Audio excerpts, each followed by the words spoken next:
Good morning, everyone. Okay, happy Wednesday. And as we're going live, I'm going, did I write the right description in this? Yeah, so it's Wednesday wisdom. And I literally picked these topics, as you know, 10 minutes before we go live, right? I think, what is on my mind? What have my clients struggled with? What am I seeing on social media that's triggering these thoughts in my head? And today I actually had two choices, but I ended up choosing this: stop expecting overnight success, because I feel like I'm seeing a lot of, but I'm doing it and it's not working. Like, I'm doing what you're telling me, not just me, but like in general. I'm doing everything anyone has advised me to do, anything I've read, anything I've listened to, and nothing's working. And I need to remind people that success is really not overnight, even if the perception is that it's overnight, right? So I forgot to introduce you, Teresa, but everyone knows you. Web Designs by Teresa. This is my web designer and web designer extraordinaire. And I love having these Wednesday wisdom conversations with you because you have a background in life coaching as well. Yep, I do. Yeah. And this is a great one because, like, before we hopped on, I mentioned I had read or heard one time that overnight success takes 10 years. And honestly, that's not far off. It takes a while to really find your footing in what you're doing and doing it well and building relationships that are going to help fuel that success. So, yeah. And you redefine your version of success almost every month, I feel like. I mean, for me, I definitely do. Yeah. You get to those sweet spots where you're like, yeah, this is really good. And for me, I might ride that out for 3 months. And then I'm like, okay, it's time for a new level of success. It's time for something new. Let's go forward. But you're constantly redefining what success is.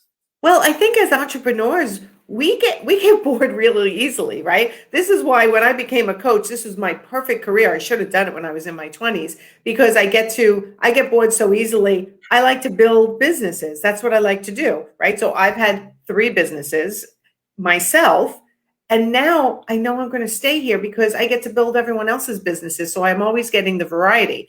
But every single month I'm redefining what my definition of success is, as I see my clients also doing each month. Once they get something done and they learn something new and they present it possibly to their audience or their clientele, and then they go, wait, that was pretty good. Let me maybe shift and go in that direction, right? We're always redefining. As entrepreneurs, we are creative beings. We get bored easily and we always want a new challenge. Yeah, always, always. Yes. Well, Right. I feel like you said, we redefine that idea of success. I think a lot of people tie success to profitability and 100% to money. But to me, success is so much more. When my business has grown, maybe I didn't see the profit that I thought some online wizard said you should see this profit. Maybe I didn't see that, but my business grew and I helped all of this, like helping other businesses. That's why I'm in the perfect job right now, because I get to help other businesses establish their presence online. Because like I said, I love a challenge. I love something new. I love, doing new stuff. But helping them is a success. Helping them be more is a success. So we've got Right. But imagine, like, if you redid somebody's website and within 30 days they're like, wait, I'm not number 1 on Google. Like, did you do my SEO? Did you this? Right? And that's what I mean. Like, so someone does their ladder of services and expects, oh, just because I got clarity on that, boom, I should automatically have success. And it's like, no, now we have to apply, like, that was a success, getting your ladder of services done and clarity in this moment in time, what we think is going to be appealing to your clients and what will make you money and make you profitable. But now there's the success of having to present it over and over again and see where you may need to tweak it or change it, right? And everybody's business is so different and everybody's personality is different. So on average, businesses, I mean, last I looked was a while ago, I have to admit, but it takes 3 years for a business to be profitable on average. Yeah. Now, hiring a coach or hiring a mentor or having a support system that's fabulous can expedite that. Absolutely. Yeah, right? But absolutely. at the same time, there still has to be realistic expectations of how long it's going to take to start feeling that success, whatever your definition of it is. Does that make sense? It does. And don't you think, though, some of the sensationalism marketing out there gives such unrealistic expectations? Buy my program in 30 days, you're going to make 5 digits a month. And I'm like, that doesn't happen. That's You know, like you said. so No. it happens here and there, Teresa, right? Because people will sit there and show their screens and this and that, but it's rare. And I always go back to, if it's too good to be true, then it really probably is not true, or it's very, very rare. And I'm not going to invest my time and my money into it.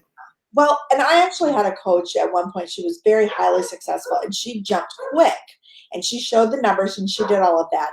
And getting to know her on a more personal level, I also realized that she had been doing those success programs for 5 years before she had the one that gave her that quick push of success. And because she got caught up in the sensationalism, she actually wound up losing her business because she grew Really? too fast and couldn't keep up.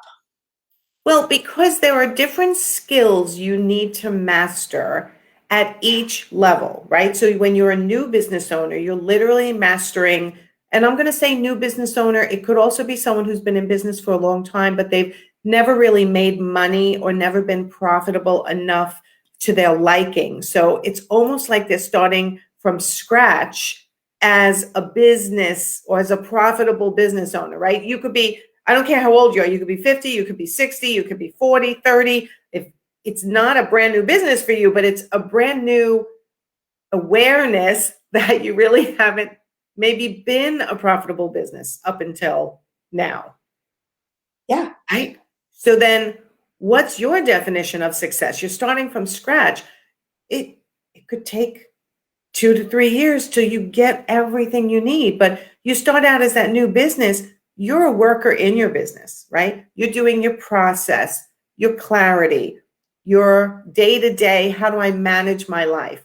Then you get to another level of success. There's new skills you have to learn. You have to learn to be a manager, possibly a leader. You need to understand more of your finances, right? And then you get to the next level. You have to learn to let go a little bit because you can't do everything yourself, right? Which is where my pivot has been in the last year. Like trusting the team and not micromanaging. That's a new skill. And then you get to the next level and there's more skills to learn. I mean, if you think about these huge companies, the owner of the company is not involved in the daily, No. right? No. So depending on where you're headed, there's new skills to learn at every level. So your definition of success, you might be being too hard on yourself. Absolutely. I would say most of us are way too hard on ourselves. Yeah, me included, me included. It's like, I have certainly not had success in every single program I've rolled out or every initiative that I've rolled out. So someone might see, like, recently rolled out the book and it was a success. Yes. And I'm so happy about that. But at the same time, I'm 56 years old. This is not an overnight anything, right? This is like I've worked my ass off, as all of you have. And some things have hit and some things haven't, Right.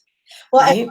and what I love about you too is that you hit the success. We celebrated. We had an amazing week, right? Because I'm part of the team, and we had a great week. Monday we were celebrating, and now we're like, okay, next. What's next? I know my team is crazy. Going.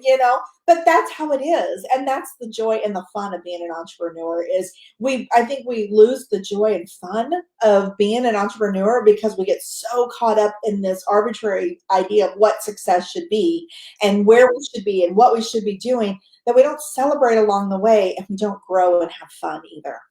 Oh, you know what? That is such a good point because I tend to be like that too. I'm just like, okay, that's done. Now let's go to the next thing. And it's good to it's a good reminder for me. And actually, my team reminds me, like, let's stop and celebrate and not just take a quick breath and keep going. Like, let's actually stop and celebrate. So, as everyone who's listening, live or on replay, as you start looking at your success, as I've been saying to a lot of my clients this week, a lot of my friends too,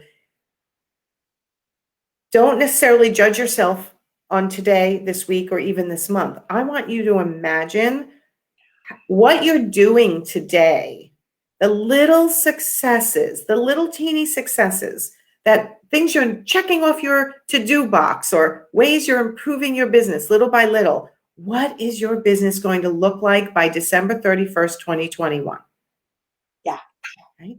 Every little success on every day and every week and every month, every quarter, by December 31st, how will your business have changed? So start looking at that bigger picture in order to give yourself a little bit of grace, that if today, in your definition of success, was not a success, it's okay. Start again tomorrow. Right? Really. It's just really is just that basic. Baby steps equal big giant leaps. And I think I've said this before, but one of my coaches in the past said, can you imagine what your life would be like in a year if you went live on Facebook or Instagram every single day? Mm-hmm. And like that causes people so much anxiety, right? Oh my God, like I don't want to do that. But just for a second, imagine that. Like if you showed your expertise every single day, you can't help. Effort. I'm going to tell you right now from experience, I was terrified of video. It's so worth it. It shifted my business. But yes, but imagine, just imagine. Like that's what I did. I took a moment to imagine, and I sucked up my fears, and I hopped on, and I felt like an idiot, and I hopped on again, and I felt like an idiot, and I hopped on again, and now I don't even think about it when I hop on, because because you've trained your body that you're not going to die if you go live, right? Right. You're not going to die if you send an email every day, even though a lot of people don't. It is proven that if you send an email every day, as you grow your following, this is going to make your business, make you look more, you're going to expose you as being the expert in what you do, but people don't like that. So it's okay. You don't have to do all these things, but stop expecting overnight success. Allow your mini successes to accumulate into this year's overall success. And that's really just my message for today. Yeah, it's a great one. Yeah. Okay. All right. Well, so I hope this helps somebody who's listening today. And if you need me, reach out or check out my new website, nancyganzekaufer.com, that Teresa did for me, and tell them where to find you, Teresa. And you can find me at webdesignsbyteresa.com as well. So Teresa has a ton of free courses on her website. So take advantage of them if you're looking to redo your website, because it's definitely could be the starting point and the ending point, or it could be the starting point for somebody, right? Little successes. Little successes. All right. See everybody next week. Bye.